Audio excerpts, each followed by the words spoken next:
Anong oras na ma? Ayun, wait lang. Hi, Paige! 10:50, mag-11 na. Pa, 10, ano? 10:50. 10:50? Hi, Paige! Happy? Sarap dyan? Pagod na mag-walk?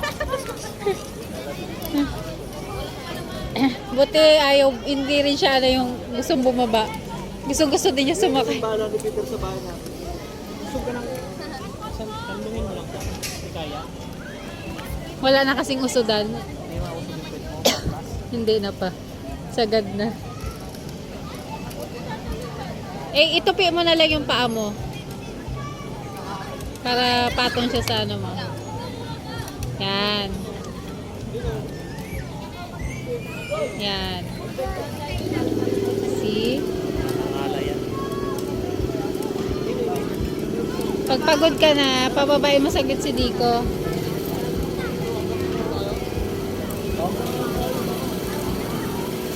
Boring lang yung rides, walang music. Dapat sinamahan nila ng music.